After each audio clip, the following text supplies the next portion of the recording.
హెబ్రీయులకు రాసిన పత్రిక 1 అధ్యాయం 3 వచనం. ఆయన దేవుని మహిమ యొక్క తేజస్సును ఆయన తత్వం యొక్క బుద్ధివంతమై నుండి తన మహత్తుగల మాట చేత సమస్తమును నిర్వహించు పాపం విషయముల శుద్ధీకరణ తానే చేసి దేవదూతల కంటే ఎంతో శ్రేష్టమైన నామం పొందిన వారి కంటే అంత శ్రేష్ఠుడై ఉన్నత లోకమందు మహామహుడు దేవుని గుడిపాస్తులో కూర్చుని ప్రార్థన చేసుకున్నాం. ప్రభా నీకు వందనాలు తండ్రి. ప్రభా జ్ఞాపకం చేసుకోండి ఇప్పటికి ఏ విషయాలు ప్రభావం మాట్లాడదలుచుంటావో అదే విషయాలు మీ సన్నిధిలో మాట్లాడటానికి సహాయం చేయండి ప్రభా.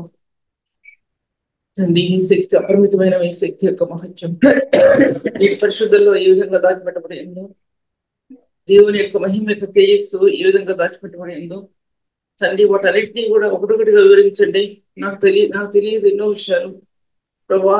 నీ మరుగైన సత్యాలు అంతరాత్మలో ప్రభా పరిశుద్ధ రక్తం ద్వారా కుమరించిన సత్యాలు తల్లి ఈ కొద్ది సమయంలో మీతో ప్రభు ముచ్చరించిన సమయాలు ఈ నీ బిడ్డలతో ముచ్చరించడానికి కుమరించి నడిపించమని ప్రార్థన అంగీకరించమని యేసు నామములో స్తుతించి వేడుకుంటున్నాను తండ్రి.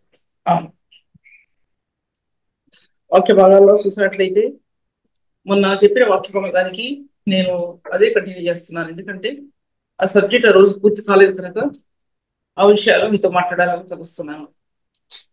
ఈ రిఫరెన్స్ ఎన్నోసార్లు ఎన్నో విధాలుగా మాట్లాడినా సరే ఈ దేవుని వాక్యం అనేది ఎటువంటిదో మీకు తెలుసు.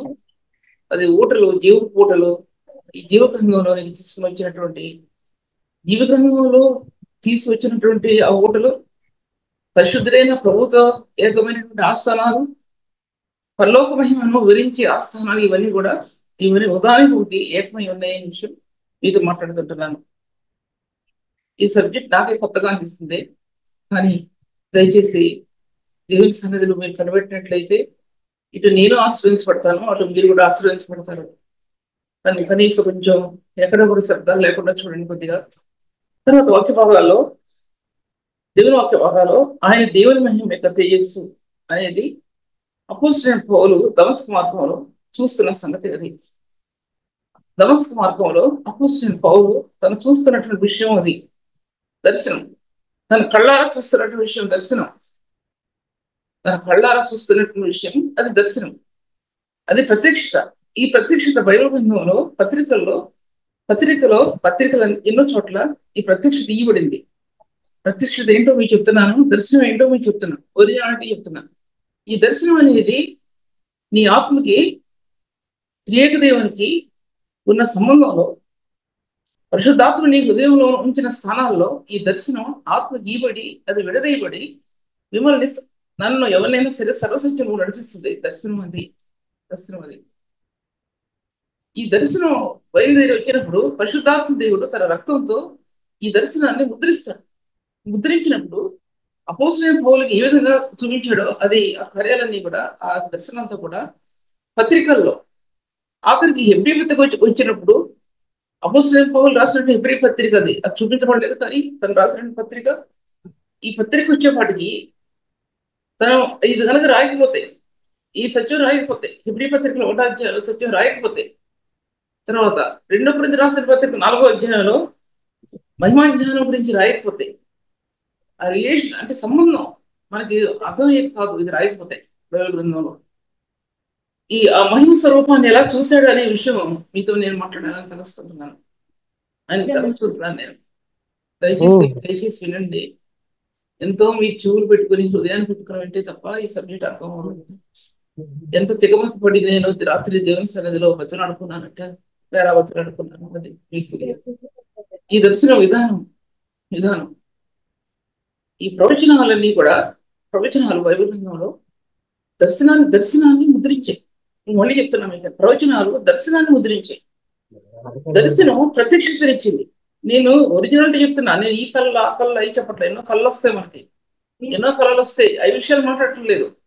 మనకు వచ్చే దర్శనం ఏంటంటే వాక్యం యొక్క దర్శనం లోకి మనం వెళ్ళడానికి పరిశుద్ధాత్మ దేవుడు తన యొక్క రక్తంతో ముద్రిస్తాడు. మనం ఈ దర్శనం ఎటువంటి ప్రత్యక్షతను అందిస్తుంది అంటే అటువంటి ప్రత్యక్షత అందిస్తుంది. ఈ రక్తం యొక్క విలువ చాలా అత్యధికమైంది.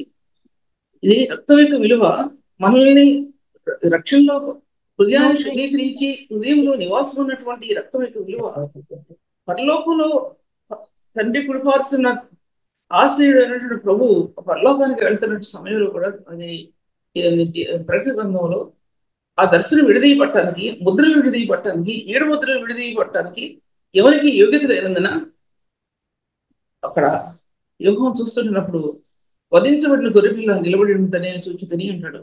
ఆ వధించబడిన గొర్రెపిల్ల ఎందుకంటే ఆ ముద్రలను ఆ కట్టులు ఇప్పడానికి ఆయన ఎక్కడ యోగుడైనప్పుడు ఆయన రక్తం చేత విమోచించబడినటువంటి మనం, ఆయన రక్తం చేత శుద్ధి చేయబడినటువంటి మనం ఎటువంటి ఆత్మిక ముద్రలోనికి పరిశుద్ధాత్మను మనం తీసుకువెళ్తుంటున్నప్పుడు పరిశుద్ధ రక్తం మనల్ని ఎలా ముద్రిస్తుందో అనే సత్యం మీ ఆత్మకి నా ఆత్మకి తెలియపరచబడినప్పుడు, నా అంతరంగా తెలియపరచబడినప్పుడు ఆ సత్యాన్ని మీ మధ్యలో నేను చెప్తుంటున్నాను. మీరు ఈ వాక్యం విన్నప్పుడు అది మీ హృదయం దేవుని చేత ఎంత సిద్ధపరచబడుతుందో అప్పుడు అర్థం అవుద్ది, లేకపోతే ఇది మీకు అర్థం కాదు. నేను చెప్తున్నాను అర్థం అవుతుంది. ఎందుకు దేవుడు ఈ వాక్యాలన్నీ మీ మధ్యలో చెప్పడానికి అనుమతించాడు అనేది అది నాకు తెలియదు. కానీ కేవలం మీ మధ్యలో చెప్పడానికి మాత్రమే కాదు, అనేక స్థలాల్లో ఈ వాక్యం వెళ్ళడానికి దేవుడు సిద్ధవచ్చిన విధానంలో ఇది చాలా ప్రాముఖ్యమైనటువంటి సత్యం మీ మధ్యలో మాట్లాడుతున్నా. కొంతైనా మీరు అర్థం చేసుకోగలిగితే మీరు ధన్యులైన విషయాన్ని నేను మీతో మాట్లాడుకుంటున్నాను. ఎందుకంటే ఆత్మ ఎన్ని స్థలాల్లో నడిపించబడుతుందంటే పరిశుద్ధాత్మ దేవునితో మన అంతరాత్మ ఏకమై ఎన్ని స్థలాలు నడిపించబడుతుందంటే అందులో అంతరే స్థానం ఎంత పరిశుద్ధమైనది అనే దాని మీద ఇది ఆధారపడి ఉంది. ఎంత పరిశుద్ధమైంది అనేది ఆధారపడి ఉంది. నేను గ్రహించే కొలది మానవ జీవితంలో పాపం యొక్క స్థానాలు చాలా భయంకరత్వంలో ఉంటున్నప్పుడు పరిశుద్ధమైన రక్తం అంతర్య ముద్రించినప్పుడు మనల్ని ఈ అంతర్య స్థానాన్ని అతి పరిశుద్ధమైన స్థానాల్లోనికి, అతి పరిశుద్ధమైన స్థలాల్లోనికి మనల్ని తీసుకెళ్ళడానికి ప్రభు మనం ఎంత ఉన్నతమైన స్థానాలు మనల్ని నిర్మించాడంటే, ఏర్పాటు చేశాడంటే అతి పరిశుద్ధమైన స్థానాల్లోనికి మనల్ని తీసుకెళ్ళి మనల్ని ఆ విమోచన రక్తాన్ని పదే మన మీద ప్రోక్షించి ఆయన ఈ పరిశుద్ధ సత్యాల్లోనికి ఆత్మని తీసుకుని వెళ్తున్నాడు అనే విషయం కూడా మీ మధ్యలో చెప్పుకుంటున్నాను. కానీ వాక్య భాగాలు చూసినట్లయితే కనుక ముందుకెళ్తున్నాను నేను. అది కొరింథీ రాసిన పత్రిక 4వ అధ్యాయంలో అంధకారం వల్ల వెలుగు కలుగును గాక అని నేను మాటను ఎందుకు ఉపయోగిస్తున్నానంటే ఈ మాట మీద 20 మెసేజ్లు దగ్గర మాట్లాడాను. గదించి నేను మీతో మాట్లాడట్లా. 20 మెసేజ్లు మాట్లాడినా సరే దాంట్లో నూతనమైన తలంపులు ప్రభు నా ఆత్మకు అనుగ్రహిస్తున్నాడు. ఇదొక పుస్తకం, చెప్పాలంటే రాయటానికి ఇదొక పుస్తకం. ఆయన దేవుడు ఆయన మహిమాజ్ఞానం అనేది ఒక పుస్తక రూపంగా ప్రింట్ చేయవలసినటువంటివి. అటువంటి సబ్జెక్టు దేవుడు ఆత్మ ఇస్తున్నప్పుడు అది దేవుడు ఈ విధంగా తెలియస్తాడో నాకు తెలియదు. కానీ అసలు అంత రాయగలిగే శక్తి ఉందో లేదో నాకు తెలియదు. కానీ ఎన్నో సబ్జెక్ట్ అంతా కూడా నా హృదయంలోనే గ్యాదర్ చేయబడింది. అది మీకు చెప్తుంటున్నాను. నేను ఎక్కడ కూడా పుస్తకాల్లో దాని ముందు ఇంకా రాయటం మొదలు పెట్టలేదు నేను. దీంట్లో ఆయన మహిమ తేజస్సు అనేది వెలుగు అనే పదం, వెలుగు అనే పదం ఒక సామాన్య మానవుడు తలంచే వెలుగు వేరు, ఆత్మ సంబంధమైన ఒక వ్యక్తి తలంచే వెలుగు వేరు. ఒక సామాన్యమైన మానవుడు ప్రభు తెలుసుకున్నప్పుడు వ్యక్తి ఏదో వెలుగు ఇచ్చింది, ఈ భూలోకి వెలిగించింది అని తలుస్తారు. కానీ ఒక వ్యక్తి పరిశుద్ధతలో కొనసాగే కొలది ఈ పరిశుద్ధ కణాల్లో ఈ పరిశుద్ధమైన కణాల్లో అంతరాత్మలో యేసుక్రీస్తు ప్రభు వారు తన మహిమాయుక్తమైన వెలుగుని ప్రకాశింపజేసినప్పుడు ఆ వెలుగు యొక్క మార్గాలు ఎన్ని ఉన్నాయో, అసలు దాంట్లో 7 ప్రధానమైన సత్యాలు ఎలా ఉన్నాయో, ఈ 7 ప్రధానమైన సత్యాలు సిలువకి ఎలా లింక్ చేయబడ్డాయో ఆ విషయం అయితే మాట్లాడాలని తెలుస్తున్నాను. కానీ ఎందరూ రిసీవ్ చేసుకుంటారో మనకు తెలియదు. 7 ప్రధానమైన సత్యాలు సేవకులు అనబడి మీరు ఈ ఫండమెంటల్ డాక్టరేట్ అనేది సిలువ యొక్క స్థానంలో అది ఇమిడి ఉంది. అంతకుమించి ఫండమెంటల్ డాక్టరేట్ అనేది లేదు. సిలువ అనేది దేవుని యొక్క మహిమ యొక్క తేజస్సులో ప్రకాశించిన ఆ మహిమ యొక్క తేజస్సు భూలోకంలో ఆయన శరీరధారి తనను నల్లకొట్టినప్పుడు దాంట్లో ఎన్ని మహిమలైన కణాలు ఉన్నాయో ఆ విషయం మీకు మాట్లాడాలని తెలుస్తుంది. ఎన్నో మహిమాకరమైన స్థానాలు అందులో దాచిపెట్టబడి ఉన్నాయో అనే విషయాన్ని నేను మీతో మాట్లాడగలిచాను. ఈ రాత్రికాల సమయంలో ప్రభు నాకు ఇచ్చినటువంటి ఈ దర్శన భాగ్యం, ఆత్మీయ రెవల్యూషన్ అనేది నేను ఒక 3-4 పాయింట్స్ రాశాను, కానీ అది ఎలా చెప్పాలో కూడా నేను ఇంకా నిర్ణయించుకోలేదు. ఆ విషయాన్ని నిర్ణయించుకోలేదు. దేవుని వాక్యం అనేది ఒక మాట బైబిల్ గ్రంథంలో రాయబడిందంటే దానికి ముందు వెనుక భూత భవిష్యత్ వర్తమాన కాలాల్లో ఉన్నటువంటి ఆ మార్గాలు ఒక చిన్న వర్డ్, ఒక చిన్న మాటలో, చిన్న మాట అంటే బైబిల్ గ్రంథం అంతా ఎన్నో మాటల యొక్క సముదాయం. నేను ఒక చిన్న మాట చెప్తాను. ఆ చిన్న మాటలో ఇవన్నీ రాయబడి దాచిపెట్టబడింది. ఒక సిలువ అనే విషయాన్ని వస్తే సర్వసంపూర్ణత అందులో దాచిపెట్టబడింది. కొలస్సీ రాసిన పత్రిక 19:20 సర్వసంపూర్ణతను దాచి సిలువ అనేది ఒక మర్మం. కొలస్సీ రాసిన పత్రిక 2వ అధ్యాయం రాయబడిన మర్మం. సిలువ అనేది ప్రవచనాత్మకమైంది. ప్రవచనాత్మకమైన సత్యాలు సిలువని ప్రభు సిలువ మీద తన ప్రాణం పెట్టడంలో ఈ ప్రవచనాత్మకమైన ప్రతి సత్యం కూడా సిలువలో ప్రభు తన ప్రాణం పెట్టడం ద్వారా ఇవన్నీ కూడా పరిపూర్ణత చెందాయి. ప్రవచనాలన్నీ కూడా ఇప్పుడు ఈ వాక్యం మీరు చెప్తున్నప్పుడు మీరు మాట్లాడుతున్నారంటే ఇంకా మీ హృదయం ఎలా ఉందో అనేది ఒక్కసారి గ్రహించుకోండి. నేను చెప్పడం కాదు, పొరపాటున మీట్ ఓపెన్ అవ్వచ్చు, కానీ ఎలా ఉందో అనేది కూర్చున్న తెలిసిపోతుంది. వాక్యం చెప్పేవాడికి మీ గ్యాదరింగ్లో ఎంతమంది గ్యాదర్ అయ్యారో, ఎంతమంది ఏకత్వాన్ని కలిగి ఉన్నారు అనేది చెప్పేవాళ్ళు తెలిసిపోద్దండి. చెప్పేవాళ్ళు తెలిసిపోతాయి ఎవరు ఏ స్థితిలో ఉన్నారో. ఆత్మ తెలియపరచబడినప్పుడు ఆత్మిక స్థానాలు అనేక చోట్లకి వెళ్తాయి. ఒకే దాన్ని మీకు గ్రహించగలిగే శక్తి లేకపోతే ఈ వాక్యం ఏంటంటే ముందుకెళ్ళదు. ఆ విషయం మీతో మాట్లాడుతుంటున్నాను. తర్వాత దేవుని యొక్క మహిమకి తేజస్సు అనే విషయం మీతో మాట్లాడుతుంటున్నాను నేను. ఈ మహిమ యొక్క తేజస్సు వెలుగు భూమి మీదకి తీసుకురాబడినప్పుడు 7-8 విషయాలు చెప్పారు.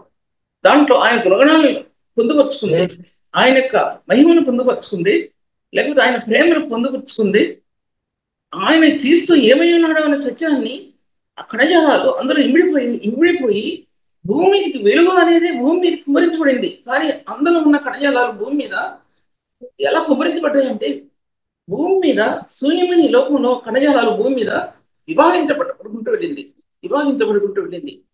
చూస్తానికి సైంటిఫికల్ గా కలుస్తున్నాం, కానీ సైంటిఫికల్ గా వచ్చేటటువంటి మార్గాలు ఎన్నో ఉన్నాయి. దాంట్లో ఎన్ని భూమి మీద ప్రభావితమయ్యాయి. కానీ దానికి అది చాలాసార్లు చెప్పా కాబట్టి అది ఇంకా నేను ఎంత చెప్పినా దాంట్లో చాలా ఉంది. కానీ ఇప్పుడు చెప్పేది ఆయన మహిమాయుక్తమైన కణజాలాలు ఆ వెలుగులో దాచిపెట్టబడినప్పుడు అపోస్తలుడైన పౌలు తను క్రష్ చేయబడుతుంది. తన శరీరం, తనలో ఉన్న అంతరాత్మ పాపం క్రష్ చేయబడుతుంది. ఎటువంటి పాపం మీకు తెలుసు, బైబిల్ చెప్తుంది. అది అసలు అపోస్తలుడు అనబట్టకు నేను యుగుడిని కాను అన్నాడు చాలా చోట్ల. అదముడన అన్నాడు. నేను దేవుని సంఘముని హింసించినందున అసలు అపోస్తలుడు అనబట్టకు నేను యుగుడిని కాను అన్నాడు. అసలు హింసకుడును హానికరుడైన నేను అన్నాడు. దాంట్లో అని చెప్తాను అన్నమాట చెప్తున్నా, లేని మాటలు చెప్పడం లేదు. ఎటువంటి పాపం అంటే పాపులలో ప్రధానుడు అని చెప్పాడు. పాపులలో ప్రధానుడు అని చెప్పాడు వ్యక్తి.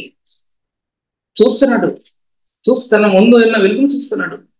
అందులో తన పాప హృదయం తుత్తునీళ్ళుగా కొట్టబడుతుంది.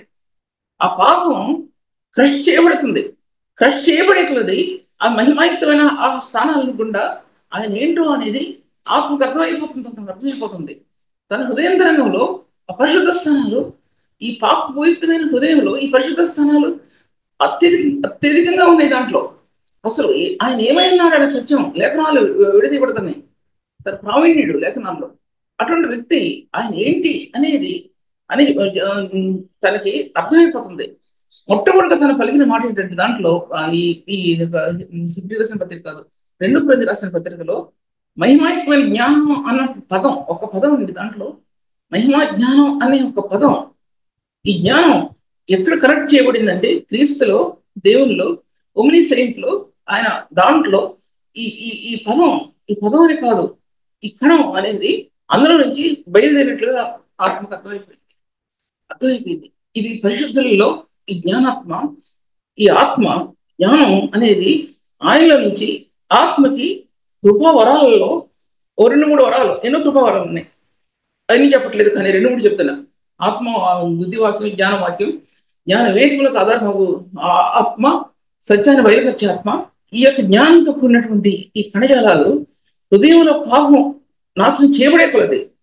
మీరు అనుకోవచ్చు, ఏముందండి పాపం మా హృదయంలో అనే ప్రశ్న ప్రతి హృదయంలో కూడా వస్తుంది. ఏముందండి హృదయం పాపం?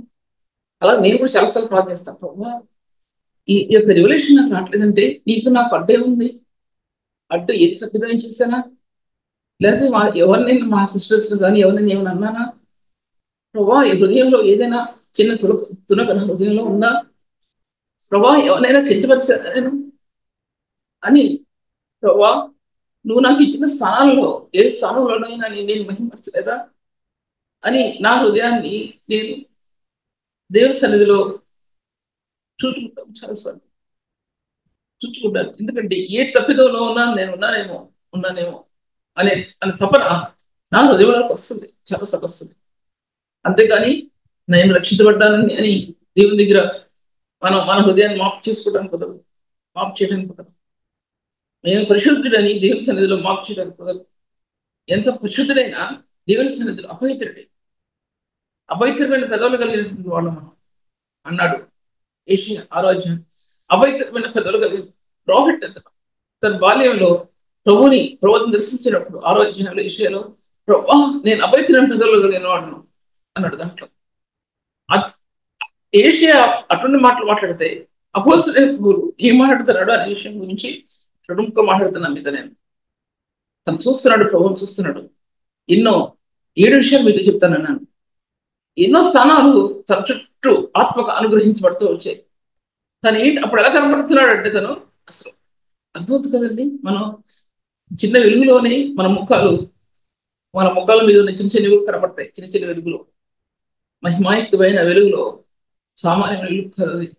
ఆ వెలుగులో మనం పరిశుద్ధులో కాదు అనేది ఇక్కడ బయలుపడుతుంది. ఎటువంటి వాళ్ళం అనేది అక్కడ బయలుపడుతుందండి. మనం చేసే సేవ ఎటువంటి సేవ చేస్తున్నాం అనేది అక్కడ బయలుపడుతుంది. ఆయన తూకలు వేస్తాడండి. తూకలో వేసి ఆయన తూకలు తీస్తాడు మన పరిచయని.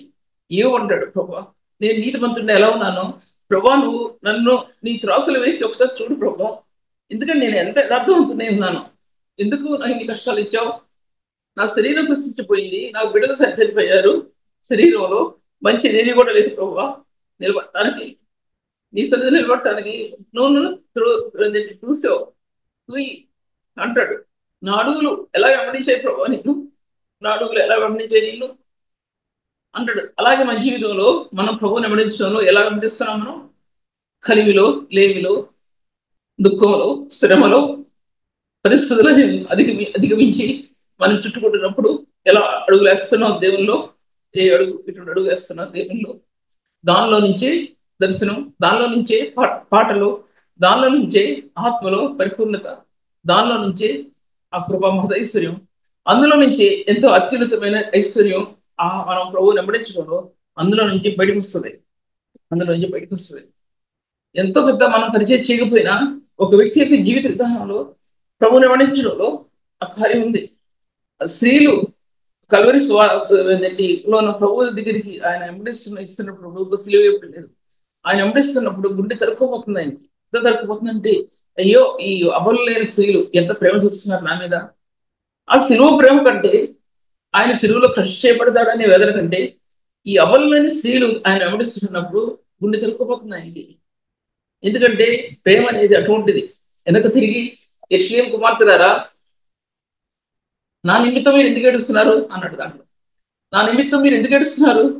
మీ నిమిత్తం ఏడవండి, మీ పిల్లల నిమిత్తం ఏడవండి, మీ పిల్లల నిమిత్తం ఏడవండి, నాకు అవసరం ఏడవద్దు మీరు అన్నాడు. దాంట్లో ఆ స్త్రీలు, ఆయన వెంబడించిన స్త్రీలు బైబిల్ గ్రంథంలో ఎలా దాచబడ్డారంటే దేవుని యొక్క మహిమ సంఘంలో దాచబడ్డారు. వాళ్ళు మొట్టమొదటి కట్టబడినటువంటి సంఘం, బైబిల్ గ్రంథంలో మొట్టమొదటి కట్టబడిన సంఘం ఆ స్త్రీలతో కట్టబడిందండి. వారు పెద్దకొస్తు దినానికి ముందు ఆయన మెడగదిలో వారు ఉన్నప్పుడు అక్కడ స్త్రీలు ఉన్నారు. కొంత స్త్రీలు తెలియని మరి కూడా ఉందండి. మొట్టమొదటి సంఘం కట్టబడింది స్త్రీలతో. మన సంఘం కట్టబడాలంటే స్త్రీలతో కట్టబడాలండి. స్త్రీలతో కట్టబడాలి మన సంఘం. స్త్రీలు కనుక వెనకడుగు వేసేస్తే సంఘం ముందుకంటే సహజపరచబడదు. స్త్రీల యొక్క ప్రేమ అంత బలమైన ప్రేమ ప్రభువుని వెంబడించడంలో. అటువంటి బలమైన ప్రేమతో ప్రభువుని వెంబడించినట్లుగా మనం చూడగలం. తర్వాత ఇప్పుడు నేను చెప్పే 7 విషయాలు ముఖ్యం మాట్లాడుతున్నాను. ఎందుకంటే సమయం అయిపోతుంది కాబట్టి నేను ఎంత రీతిగా వెళ్ళాలన్నా సరే వెళ్ళలేకపోతున్నాను. నేను ఆయన అపోస్తలుడైన పౌలు చూస్తున్నప్పుడు మనం తలుపులు మూసి చీకటి గదిలో మనం ఉంటున్నప్పుడు ఏ చిన్న హోలైనా బయటకు ఉంటే బయట నుంచి ఆ సూర్యకాంతి ఆ రేస్ పడుతున్నప్పుడు గదిలోకి దానిలో నుంచి సన్న డస్ట్లు కనబడతాయి. మా అందరికి తెలుసు అది. చూస్తే ఏముండదు, దాంట్లో సన్న డస్ట్ కనబడుతుంది. డస్ట్ అంటే కణాలు కనబడతాయి దాంట్లో నుంచి. అలాంటప్పుడు ఒక వ్యక్తి, పరిశుద్ధులైన వ్యక్తి గురించి చెప్తున్నా, పాపాత్ములైన వ్యక్తి గురించి చెప్పడం లేదు. పాపాత్ముల గురించి చెప్పడం, పరిశుద్ధులైన వ్యక్తి, సేవ చేసే వ్యక్తి గురించి చెప్తున్నా. ఈ సేవ చేసే వ్యక్తులు అయిన మనం, నేను కూడా ఉన్నాను దాంట్లో. మన హృదయం ఎంత పరిశుద్ధమైన రీతిగా కట్టబడుతుంది అంటే, అపోస్తలుడైన పౌలు అక్కడ నిలబడినప్పుడు తన ఉద్దేశం సంఘాన్ని హింసించడం.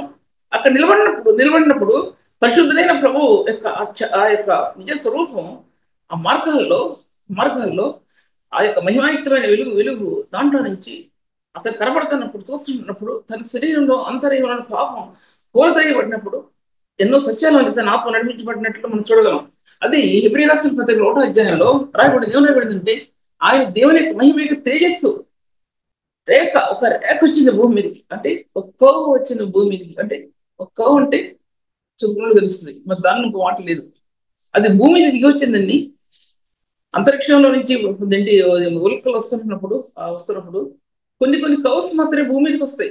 అవే అరణ్యంలో పడిపోతాయి, ఎక్కడికైనా పడిపోతాయి, వెలుగు మయమైపోతాయి. ఒక చిన్న కవర్ని, చిన్న రేణువు భూమి దిగొస్తాయి.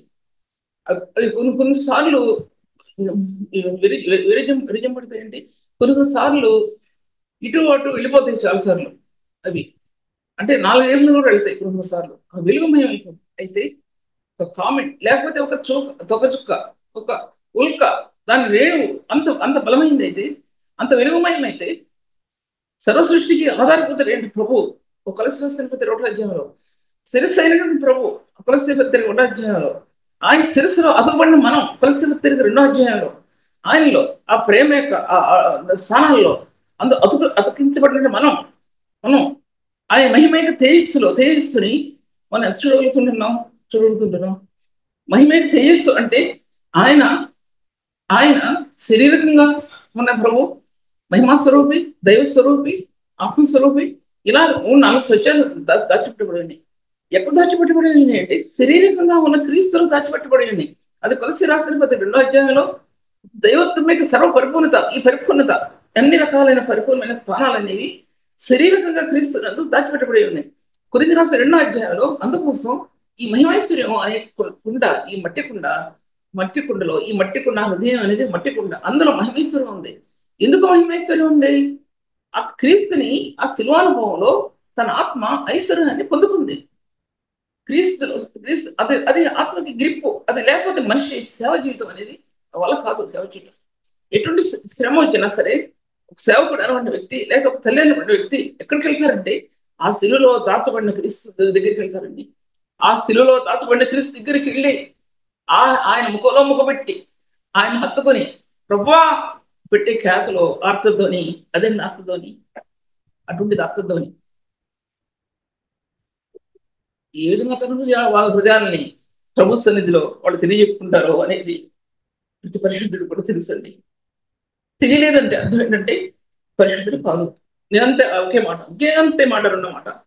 అపవిత్రత హృదయం ఉన్నంత వరకు, పాపం ఎరుపుడు చేస్తున్నంత వరకు, ఒక పరిశుద్ధ హృదయాన్ని తప్పుగా ఎంచుతున్నంత వరకు, ఒక పరిశుద్ధమైన జీవితాన్ని నువ్వు నీచికంగా ఎంచుతున్నంత వరకు, ఆత్మ యొక్క పరిపూర్ణతలో నీ హృదయం నిలబడలేనప్పుడు నీ కళ్ళలో కనబడేది ఆ కామెంట్లు ఇతరులు కూడా అలాగే చూస్తావు. ఆ పచ్చ కామెంట్లో ఉన్న స్థానాలు ఇతరులు కూడా పచ్చగా కనబడతారు. ఎందుకంటే అంత పరిశుద్ధమైన స్థానం వారి జీవితాల్లో చూచాయి కూడా లేదంటే కొంచెం కూడా లేదనమాట. ప్రభువా అంటాడు అపోస్తలుడైన పౌలు, జీవించింది నేను కాదు ప్రభువా, నువ్వే జీవిస్తున్నావు. నేను సిలువేయబడిన క్రీస్తులో నేను ఏకమై ఉన్నా. నేను సిలువేయబడిన క్రీస్తులో కొరింథీ రాసిన పత్రిక 1వ కొరింథీ రాసిన పత్రిక 2వ అధ్యాయం ఎవరు లేదు. సిలువేయబడిన క్రీస్తులో నేను ఏకమై ఉన్నాను. నేను జీవించేది నేను కాదు ప్రభువా, నేను కాదు, నా క్రీస్తునే. ఎలా వచ్చిందంటే ఆ యొక్క దర్శనం అంటే ఉట్టి దర్శనాలు కాదండి నేను చెప్పేది. మళ్ళా చెప్తున్నా, ఉట్టి దర్శనాలు కాదండి ఇవి. కళ్ళతో చూస్తారు అటువంటి ఆ దర్శనంలో తన ఆత్మ నల్లగొట్టబడకపోతే, తన పాపం నల్లగొట్టబడకపోతే, హెబ్రీ రాసిన పత్రికలో దేవుని యొక్క మహిమ తేజస్సు ఎలా చూసాడని చెప్పగలుగుతున్నాడు అండి.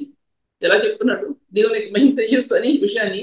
మొట్టమొదటి విషయం అనేది లేఖనాల్లో శిలువ కార్యం అనేది మధ్యస్థ నిలబడింది. మధ్యస్థ నిలబడింది అంటే పాత నిబంధన గ్రంథానికి ఇటు నూతన నిబంధన గ్రంథానికి మధ్యస్థాయిలో నిలబడింది. పాత నిబంధన గ్రంథంలో సినాయి కొండ అనుభవం అనేది ఒక ప్రధానమైన స్థాయిగా నిలబడింది. నూతన నిబంధన గ్రంథంలో శిలువ యొక్క అదేంటి శిలువానుభవం అనేది ఆయన మరణించడం అనేది ప్రధానమైన స్థాయిగా నిలబడింది. ప్రకటన గ్రంథంలో ఉన్నటువంటి ఆ ప్రభు ఈ 6-7 స్థానాల్లో ఉన్నటువంటి ప్రభు మాత్రం కాదు. ప్రకటన గ్రంథంలో కాదు, ఆయన కాదు. ఆయన ప్రేమ కాదు, ప్రేమ చూపించడు. అక్కడ ఏమి సినాయి కొండ మీద ఉన్నటువంటి మహిమ కణాలను చూపించడు. లేకపోతే వెలుగుగా ఇశ్రాయేలు అంటే బయలుదేరినటువంటి ప్రభు కాదు. 24 అధ్యాయంలో ఉన్నటువంటి నీలకాంతమైన ప్రభు కాదు. అవన్నీ ఏం కాదండి. ప్రకటన గ్రంథానికి వచ్చేటప్పుడు మీరు చదివితే అర్థమైపోతాయి. ఆయన చదివితే ఆ వాక్యం చదివితే రెండంచెల వాడి అయిన కట్టు కలిగినటువంటి అగ్ని వంటి ప్రభు, అగ్ని వంటి ప్రభు, విస్తార జల ప్రవాహాలు కనుక ఆయన కంఠస్థం వినబడతా ఉంది. మామూలు వ్యక్తి కాదు. ఆ రూపాలే కాదండి అవి ఇప్పుడు నేను చెప్పడం లేదు. కానీ ప్రధానమైనవి ఏంటంటే ఆ మహిమా స్వరూపంలో ప్రధానమైనవి ఏవి దాచిపెట్టబడినాయంటే నేను ఇది ఒక్కడే పూర్తి చేస్తా. నేను ముందు చెప్పవలసిన విషయాలు అసలు నేను చెప్పడానికి కుదరదు అసలు నా వల్ల కాదు ఇక్కడ చెప్పడానికి. దీంట్లో ప్రధానమైనవి ఏంటంటే ఆయన మహిమ యొక్క స్వరూపం ఏంటి అంటే 7 ప్రధానమైన సత్యాలు బైబిల్ గ్రంథంలో దాచిపెట్టబడి ఉన్నాయి. ఒకటి సినాయి కొండ మీద ఉన్నటువంటి ప్రభు. సినాయి కొండ మీద ఉన్నటువంటి ప్రభు ఇశ్రాయేలు చూసినప్పుడు చాలా భయపడిపోయారు. ఆయన అగ్నిలా మండుతున్నాడు. అగ్నిలా మండటం అంటే ఆయన అగ్ని స్వరూపం. కానీ అగ్నిలో మహిమ కలిగిన కణాలు అగ్నిలో ఉన్నాయి చెప్తారు. ధర్మశాస్త్రాన్ని మోషే తీసుకొస్తాడు. అప్పుడు మోషే నిలబడలేకపోయాడు. ఏంటి అగ్నిలో నుంచి వచ్చింది. అగ్నిలో నుంచి ఆ ధర్మశాస్త్రం కంటికి కన్ను పంటికి మన్నం ఏ మనుషుడు నిలబడలేడు. ఆ ప్రభు వస్తున్నాడు, ఇచ్చాడు మనిషికి అన్ని వివరించడం కాబట్టి ఒక 2 మాటలు చెప్తున్నా. అది చూస్తుంటున్నప్పుడు ఈ అగ్ని కణాలకి మహిమాయుక్తమైన కణాలకి మధ్య ఒక తెర నిలబడి ఉందండి. అది 2 కొరింథీ రాసిన పత్రిక 3వ అధ్యాయంలో ఆఖరిలో ప్రభువే ఆత్మ అక్కడ స్వాతంత్రం ఉన్నాను. మనమందరం ముస్తలైన ముఖంతో దేవుని మహిమ అద్దువలి ప్రతిఫలింప చేయొచ్చు. ఒక పరిశుద్ధ హృదయానికి ఒక తెర వేయబడిందండి.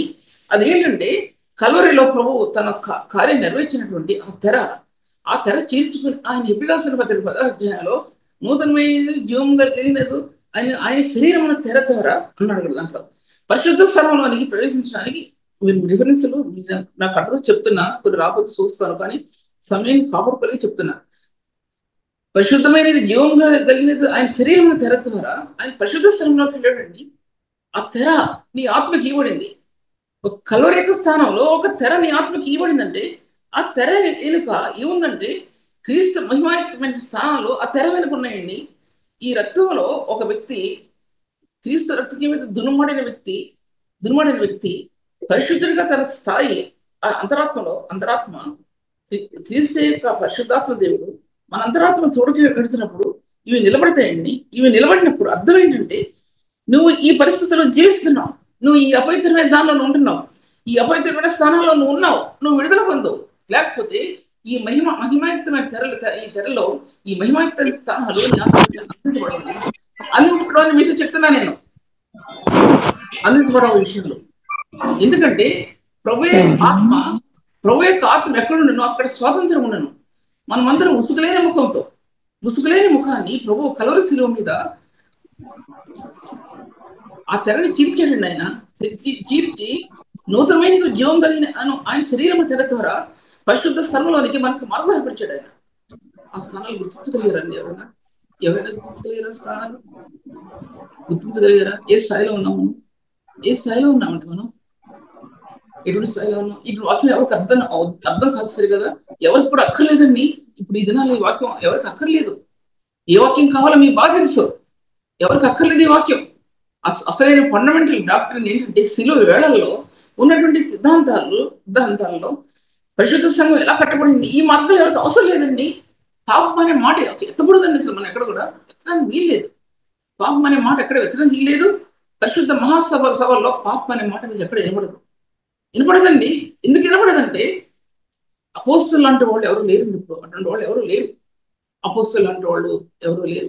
పాపాన్ని ఖండించగలిగే అపోస్తులు అంటే వాళ్ళు పెట్టుకోవాలండి ఆ బిరుదు అపోస్తులుడని. అటువరకే ఆ బిరుదు. అపుస్తులని బిరుదు. పాపాన్ని ఉన్నదన్నట్టు ఖండించక ముందు నీ అంతరాత్మ దేవుని ఆత్మ చేత ఖండించబడే హృదయం ఎన్నిసార్లు నీ హృదయం అంగలారుస్తుందో దేవుని దగ్గర, నీ హృదయం ఎంత ఎంత ఏడుస్తుందో దేవుని దగ్గర, అంత లేని వేదన. నీ కళ్ళు వాచిపోతాయి, దానికి విశ్రాంతి ఉండదు.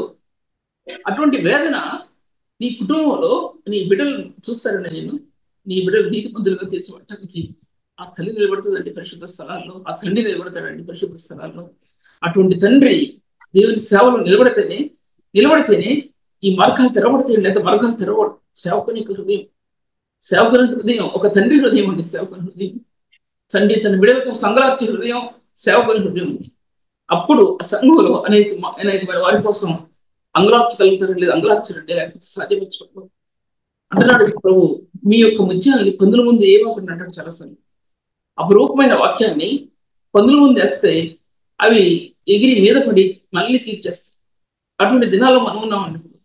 పరిశుద్ధమైన జీవం కలిగిన వాక్యం అందుకోలేక, రిసీవ్ చేసుకోలేక ఉన్నటువంటి వారు ఎంతమంది ఉన్నారండి. కారణం ఏంటంటే హృదయంలో పంటలండి, రాతి పంటలు, పాపం అనే రాతి పంట హృదయంలో ఎన్ని ఉంటున్నాయో. నేను ఎందుకు చెప్తున్నానంటే చెప్తున్నాను మీరు ఎందుకు చెప్తాను అనద్దు. ఈ విషయాలు చెప్పి తీరవలసిందే కాబట్టి చెప్తున్నాను.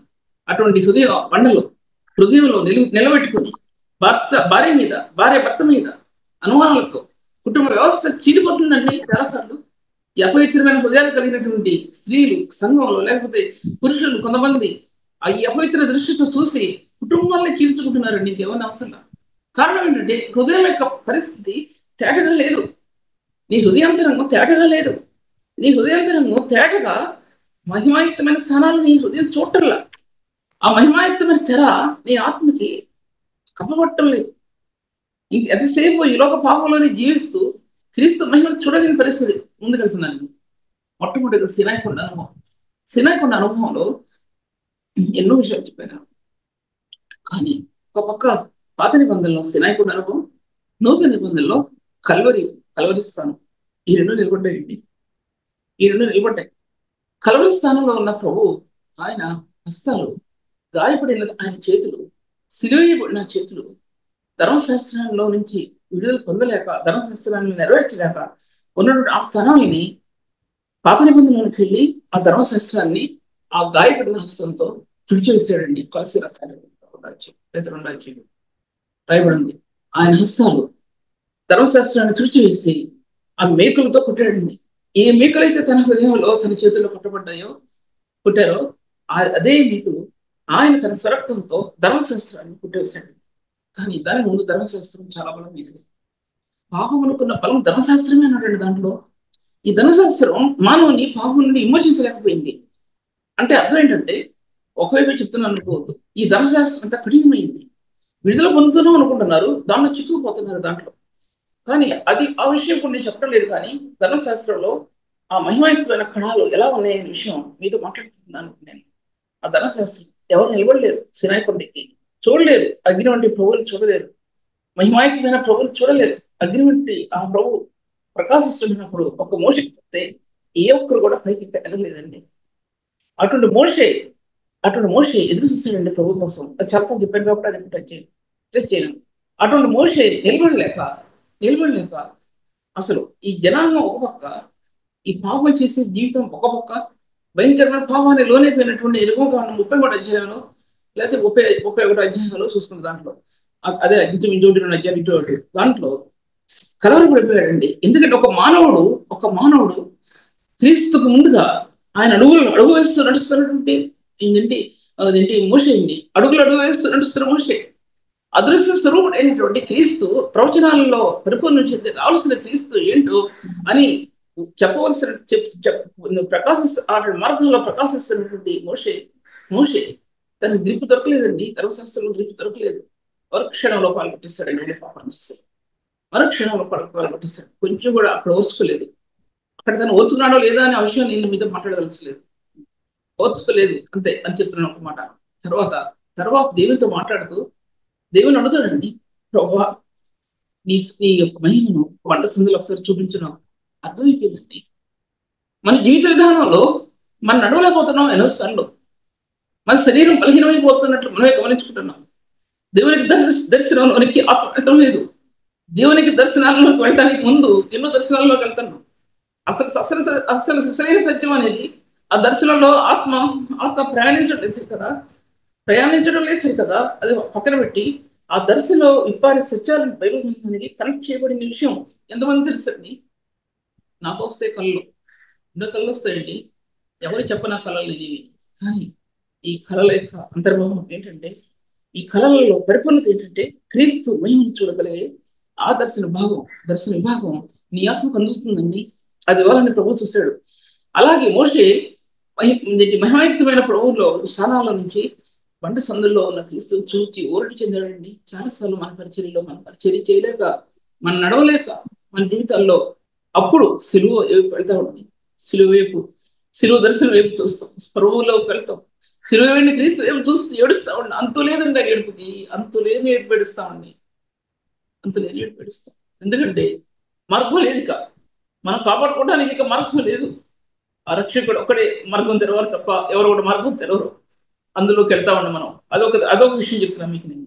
అది సినాయి కొండ అనుభవం అనేది, సినాయి కొండ ధర్మశాస్త్రం తీయబడినటువంటి ఆ కొండ, ధర్మశాస్త్రం ఆ యొక్క సినాయి కొండ పర్వతం మీద నుంచి ఆ ధర్మశాస్త్రం తీయబడి అందులో మహిమాయుక్తమైన కణాలు మార్గాలు తెరవడినాయండి. అందులో ఆయన యొక్క స్పర్శ ఇంకా కట్టబడినటువంటి ప్రపంచంలో ఇంకా దేశాలు కట్టబడినటువంటి ఆ దేశాల్లో ఆయన యొక్క మహిమ అనేది, ఆయన యొక్క అగ్ని అనేది, ఆయన అగ్ని వంటి స్వరం అనేది దేశాల్లోకి వినబడిందండి. చుట్టుపక్కల ఉన్న దేశాల్లో వినబడింది. సువార్త అలా ప్రకటించబడింది. అటువంటి మహిమను అది చెప్పినది చాలాసార్లు, అది వివరించదు కదా. కాబట్టి సువార్త అలా ప్రకటించబడి ఆశ్చర్యపడిపోయారండి అదేంటి దేశాలు. అందుకోసం ఇప్పుడు దేశాల్లో సగం మంది క్రిస్టియానిటీ కలిగి ఉన్నవారు, సగం మంది ముస్లిమ్స్, అలా ఎక్కువ శాతం ఈ రెండు ఎక్కువ శాతం ప్రపంచ దేశాల్లో ఉన్నాయండి. దేశాలు ఉన్నాయి. కానీ సిలువైబడిని క్రీస్తుని అంగీకరించిన అన్ని దేశాల్లో కూడా ఉన్న కొద్దిమంది మాత్రమే ఉన్నారు. ఆ విషయం మీతో మాట్లాడుతున్నాను. ఆ సిలువ వెళ్ళినటువంటి క్రీస్తుని గురించి నేను ఇంకో దాంట్లో చెప్తాను. ఆ యొక్క ధర్మశాస్త్రం అనేది అంత ప్రధానమైనదిగా నిలబడిందండి. తర్వాత ప్రభు అనుకున్నాడు, ఈ ధర్మశాస్త్రం వలన ఎంతమంది చనిపోతున్నారు, పండికి కన్ను అసలు ఆ భయానికి చచ్చిపోతున్నారు చాలా మంది దాంట్లో నుంచి.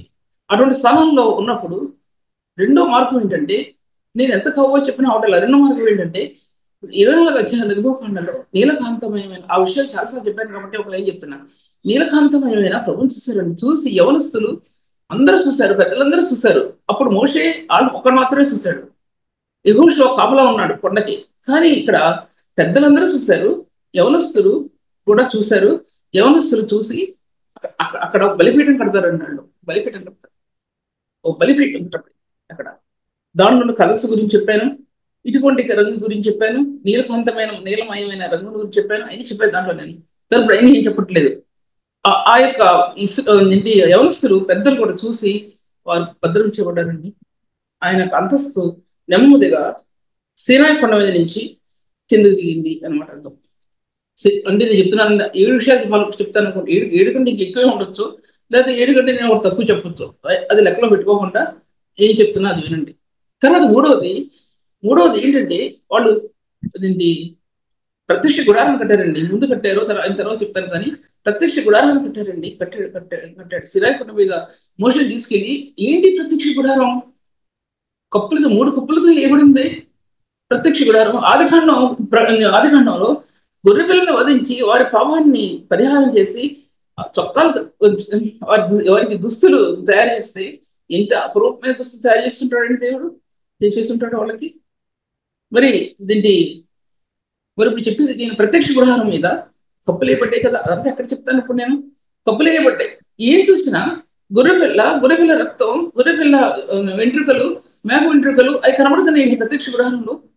ఆ గుడారంలో భూమి మీదకి దిగొచ్చేసింది ప్రత్యక్ష గుడారం. సినాయి కొండ మీద లేదండి, భూమి మీద దిగొచ్చేసింది. భూమి మీద దిగొచ్చి ఆ గుడారం చుట్టూ ఇశ్రాయేలు చుట్టూ చిన్న గుడారాలు కట్టుకుని జీవించారండి ప్రత్యక్ష గుడారం చుట్టూ. అంటాడు తండ్రి తన పిల్లల్ని ఎలా ప్రేమించాడు, ఎద్దరెక్కల మీద ఎలా మోసాడు, అలాగా ఆయన మోసాడండి. అలా మోసుకుంటూ వచ్చాడు ఇశ్రాయేల్ని. ఏ యొక్క రోగం రాకుండా, ఏ తెగులు రాకుండా, చెప్పులు పాతగిలిపోకుండా, దుస్తులు పాతగిలిపోకుండా అలా కాపాడుతూ వచ్చాడండి. ఆ గుడారపు కప్పేస్తాడండి. నేటి కొత్త నిబంధన సంఘానికి ప్రభువు ఆ గుడారపు కప్పేస్తాడండి హృదయం మీద. పాప క్షమాపణ నిమిత్తం చిందించబడినటువంటి ఆ గొర్రెపిల్ల రక్తం హృదయంలో ఉంచాడు. అంతరంగంలో ఆ కప్పేశాడండి. పాప క్షమాపణ నిమిత్తం ఆయన మేక పాపానికి సాదృశ్యంగా నిలబడి ఆ మేక వెంట్రుకలు పైకప్పేశాడండి. అన్ని కప్పులేసి లోపల చూస్తున్నాడు. ఎంతో అందంగా అలంకరించబడినటువంటి ప్రత్యక్ష గుడారం ఉంది. ఎంత అందంగా అలంకరించబడిందంటే ప్రత్యక్ష గుడారం అది సేవా జీవితానికి నిదర్శనం ఉంది. ఇన్ని మునిపి విషయాలు మాట్లాడట్లా, అది సేవా జీవితానికి. ఒక వ్యక్తి సేవ చేయడానికి అంతర్య హృదయం అలా కట్టబట్టం అనేది అదొక సింబల్ అండి. సింబల్ కూడా కాదండి, అది అంతరాత్మ తీర్చిదిద్దినటువంటి మహిమాయుతమైన స్థానాలు ఉన్నవి. ప్రకాశించే మహిమాయుతమైన స్థానాలు ఆ గుడారంలో ఉన్నాయండి. తర్వాత దేవుడు అగ్నిస్తంభంగా మేఘస్తంభంగా వెళ్తూ వచ్చాడండి. మేఘస్తంభంలో అనుకుంటున్నాం, కానీ మేఘస్తంభంలో ఒక ఛాయ దాంట్లో దాచిపెట్టబడింది. అది ఆదికాండంలో నోవహు జలప్రళయంలో, తర్వాత ధనస్సును రాయబడలేదండి. పాత బైబిల్లో రాయబడిందంటే మేఘఛాయ అని రాయబడింది. మేఘఛాయ అంటే మేఘాల్లో ఆ యొక్క మహిమయుక్తమైన దాన్ని నిలబడిందండి ఆ వెలుగు ఇవ్వడానికి. నోవహు యొక్క జలప్రళయం అంతట్లో కూడా ఆ వెలుగు కమ్ముకుందండి నోవహుడని. ఆ ప్రభు కాచాడండి నోవహుడని, కాచాడని. వెలుగు ఎక్కడి నుంచి వచ్చిందంటే ఎన్నో విషయాలు చెప్పారు దాంట్లో. ఈ విషయం కూడా చెప్తున్నా. ఆయన మహిమేక తేజిస్తాను. మేఘాలలో ఆ మహిమేక దాచిపెట్టబడి ఉందండి. మనం చూసేది ఈ లోకంలో వర్షం వచ్చేటప్పుడు మేఘాల్లో మెరుపు కనపడుతుంది. ఆ దినంలో ఆ మేఘంలో ఆయన కౌ దాచిపెట్టి నోహు ఓడకి వెలుగునిచ్చాడండి. ఇచ్చి తన హృదయాన్ని సేద తెచ్చాడండి. తనతో ఎలా ఉన్నాడంటే, ఆ కుటుంబంతో ఆ ఓడలో ఎలా ఉన్నాడంటే, అది ప్రపంచం మరల కట్టబట్టడానికి ఆ నోహు కుటుంబం మూలమైపోయిందండి. ఆదాము కుటుంబం కట్టబట్టడానికి మొట్టమొదటిగా ఎలా మూలమైందో, ఒక జనరేషన్ అంతా అంతరించబట్టడానికి, అంటే కొన్ని వేల సంవత్సరాలు దాదాపు నేను నోట్ చేసుకోలేదు, కానీ అన్ని అంతరించి మరల నోహుతో ఆ కృప ప్రారంభమైపోయిందండి. నోహుతో కృప ప్రారంభమయ్యి ఆయన వారికి మేఘఛాయలో వెలిగించబడి మహిమించబడి వారిని కాసాడండి. ఆ కుటుంబాన్ని వాళ్ళు భూమికి దిగి వచ్చినప్పుడు ఆ కుటుంబం ద్వారా దేశాలు కట్టబడేయండి. దేశాలు కట్టబడ్డాయి. దండి యెరూషలేము కొండ షేమ్ ద్వారా కట్టబడిందని ఎన్నోసార్లు చెప్పాను కదా, అయినప్పుడు చెప్పడం కుదరదు. అటువంటి మార్గాలు ఈ ముగ్గురు ద్వారా తెరవబడిన అనేది చెప్పారు. దాంట్లో హామ్ ఎటువంటి జీవితానికి వెళ్ళిపోయాడో అది కూడా చెప్పాను. అది కూడా సబ్జెక్ట్ అవ్వదు, ఎందుకంటే అవ్వదంటే ఇంక 10 నిమిషాలు టైం ఉంది కాబట్టి ఇన్ని ఏమీ అవ్వవు. తర్వాత అటువంటిది ఆ ఇశ్రాయేలుల మధ్య ఆ మేఘం యొక్క ఛాయని వారిని కప్పిందండి. రాత్రులు అగ్ని, పగల మేఘం దిగొచ్చింది, వాళ్ళతో సహవాసం చేసింది. ఎటువంటి కృపలోకి వాళ్ళు తీసుకొచ్చారంటే నిలబడ్డారంటే ఆలోచించుకోండి. ఇంక నేను ముందుకు వెళ్ళాను కాబట్టి ఒకటి చెప్పి ముందుకు ఊహిస్తాను. ఎందుకంటే నేను ఇంకా కొత్త నిబంధనలో ఉన్న విషయాలు 3 విషయాలు చెప్పలేను. ఇంకా నేను ముందుకు వెళ్ళాను కాబట్టి ఒక విషయం చెప్పి ముగిస్తాను, మీరు అర్థం చేసుకోండి. అసలు మధ్యలో నిలబడినటువంటి శిలువానుభవం అండి.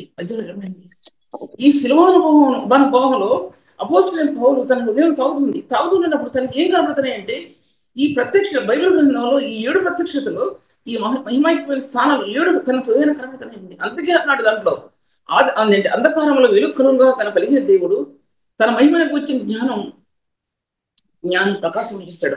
దాని మహిమను కూర్చిన జ్ఞానం తను కనిపించేది పాపం కృషియకులది, అంతరంగ జీవితం కృషియకులది, అంతరంగంలో ఆది స్థానం నెలకొల్పబడేది. లేఖనాలు ప్రత్యక్షపరచబడి ఆయన రెవల్యూషన్ ప్రత్యక్షపరచబడింది. లేఖనాల్లో ఉన్నటువంటి స్థానాలు క్రీస్తు యొక్క దేవుని మహిమ యొక్క స్థానాలు ఆత్మకు అర్థమవుతాయి. ఈ ఆత్మకు అర్థమయ్యే స్థానాలు ఆదికాండం వెలుగులోకి వెళ్ళినాయి. ఈ వెలుగు కణజాలాల్లో ఎన్ని దాచిపెట్టబడి ఉన్నాయో అనేది ఆత్మకు అర్థమైందండి. అవి కనుక దాన్ని రాయకపోతే బైబిల్ గ్రంథంలో ఇన్ని మీకు బోధించడానికి ఎవరైనా బోధించడానికి మార్గం ఉండేది కాదని. అటువంటి విషయాలు ఆయన దేవుని యొక్క మహిమకి తేజస్సు అన్నాడు. ఆయన దేవుని యొక్క మహిమకి తేజస్సు అన్నాడు. దాంట్లో ఆ తేజస్సు ఇన్ని స్థానాలు గుండా ఈ లోకంలో మానవ స్వరూపంగా వచ్చాడు. నీ పాపాన్ని పరిహరించడానికి, నా పాపాన్ని పరిహరించడానికి, జనరేషన్స్ లో ఉన్న పాపాన్ని పరిహరించడానికి ఆయన మానవ స్వరూపిగా వచ్చి కుట్టారండి, రాళ్ళు వేసి కుట్టారండి, 8 స్థూలాలు వేసి కుట్టారు, తర్వాత కత్తులతో కొట్టారు, గాయ పెట్టారు. అటువంటి ప్రభు సృష్టికర్త ఆయన సిలువలో ఎలాడుతుంటున్నప్పుడు, ఆయన నిస్సహాయుడే ఎలాడుతుంటున్నప్పుడు ప్రకృతి వేదపడిందండి. రాళ్ళు, కఠినమైన రాళ్ళకి కనుక నోరిస్తే ఆ రాళ్ళు మాట్లాడేయేమోనండి. రాళ్ళు రోధించే, శిలలు వంటి హృదయాలు కరిగిపోయినాయి. శిలల వంటి హృదయాలు బద్దలైపోయాయండి. ఆ జీవజలం ప్రవహించింది కలవరి శిలలో నుంచి. ప్రవహించి నువ్వు పాత నిబంధనలో ఉన్నటువంటి స్థానాలన్నింటిలో కూడా ఆ ధర్మశాస్త్రం యొక్క యుగంలో ఉన్నటువంటి స్థానాల్ని తన స్వహస్తాలతో, గాయపడిన తన హస్తాలతో ఆయన ఆత్మస్వరూపంగానే వెళ్ళి దాన్ని తుడిచేసి ప్రభు ఆ విధంగా అంత మాత్రమే కాకుండా పాపంతో జీవిస్తున్న హృదయంలో ఉన్న పాపాన్ని హతమార్చాడండి ఆయన. అది ఆ అనుభవం అది దాంట్లో నీ ఆత్మ వెళ్తే అప్పుడు మహిమాయుతమైన కణాలు ఏంటో అర్థమవుతుంది. పునరుత్థాన మహిమ అంటే ఏంటో అర్థం అవుతుంది. శిల్వానుభవంలోని శరీరం అని ఆత్మ కృషి చేయబడుతుంటే, శిల్వానుభవం ఏంటో నీ ఆత్మకు అర్థం అవుతుంటే అప్పుడు మహిమాయుతమైన కణాలు ఏంటో నీ ఆత్మకు అర్థం అవుతాయి. నేను చెప్పే పని లేదు ఇక. ఏ శిల్వానుభవంలో ఏ స్టోన్స్, ముళ్ళ వంటి రాళ్ళల్లో నీ హృదయం నలిగిపోతుంటున్నప్పుడు, నీ పాపం హతం చేయబడుతుంటున్నప్పుడు అందులో తెచ్చుకుందండి దేవుని యొక్క మహిమ యొక్క తేజస్సు అనేది. అది పునరుత్థానం యొక్క మహిమ. అది పునరుత్థాన మహిమ. వీళ్ళేదో పిచ్చోళ్ళు మాట్లాడే పునరుత్థానం అంటున్నారు అనుకుంటున్నారు. అది పునరుత్థానం యొక్క మహిమ. అది నీ శిలువైన క్రీస్తుకి రక్తానికి మధ్యలో నిలబడినటువంటి ఆ తెరగుండా, నూతనమైన జీవంలో తెరగుండా ఆ పరిశుద్ధ స్థలానికి మార్గాలు ఆత్మ తెలియపరచబడ్డాయండి. అది సేవకుని యొక్క దర్శనం. అది సేవకుని యొక్క దర్శనం. ముగించేస్తానని ఇక్కడ టైం లేదు కనుక 7 చెప్పాలనుకున్నా 7 చెప్పలేదు. కానీ నెక్స్ట్ వీక్ కొత్త సబ్జెక్ట్ చెప్తాను. ఈ సబ్జెక్ట్కి ముందుకు వెళ్ళలేను నేను. ఎందుకంటే అర్థం చేసుకోండి, ప్రార్థన చేసుకోండి. ప్రభానికి కొందరు తండ్రి, దేవమేడు కొందరు. నీ వాక్యం ఎంత బలమైందో, ఎంత శక్తి కలిగినదో, ఎంత జీవం కలిగినదో, సజీవమైనదో, రెండంచుల ఖడ్గం వంటిదో, ప్రాణాత్మకుడు మూలను వివరించినంత మటుకు మానవ హృదయంలో ఎలా ప్రవేశించిందో నా దేవా, నీకే నో ఎలా ఉంది నా ప్రభావ. ఈ వాక్యాన్ని ఫలింపని ప్రతి హృదయంలో ఈ వాక్యం ఫలించాలని ఆశ పుట్టింపచి, ఈ వాక్యం ప్రబలం చేయబడాలని హృదయాల్లో ప్రేమ పుట్టించుకో, అనేకులకు చరాలనే తహతహ హృదయాల్లో దయచేపు. నీ పరిశుద్ధమైన జీవం కలిగిన వాక్యం తండ్రి ప్రబలం అవటానికి ఎంత శ్రమ పడుతుంది. ఈ లోకంలో ఎన్నో ప్రబలమైపోతాయి ప్రభు, చెప్పకుండానే వెళ్ళిపోతారు, వేల మంది వెళ్ళిపోతారు. కానీ ఈ జీవం కలిగిన వాక్యాన్ని పొందగలటానికి అనేక ఆత్మలు వెళ్ళలేవు తండ్రి, వెళ్ళలేవు. ఎందుకంటే భయం తండ్రి. ఇటువంటి జీవం కలిగిన స్థానాలు నిలబడటానికి ప్రభావ భయపడి ఎంతమంది దగ్గర రాలేరు ప్రభావ. కానీ కృప కలిగిన మీ ఆత్మ ప్రభావ, జీవం కలిగిన నీ ఆత్మ, ఆదరణ కలిగించే నీ ఆత్మ ప్రతి హృదయంలోనూ దర్శించి ప్రభావ మీ సహాయం అందజేయండి. ఫలింపజేసి మీరు ఘనత పొందమని ప్రభావ ప్రార్థన అంగీకరించమని ప్రభావ నన్ను కూడా అల్పు రాలైన నన్ను కూడా జ్ఞాపకం చేసుకోమని యేసు నామములో స్తుతించి వేడుకుంటున్నాను తండ్రి.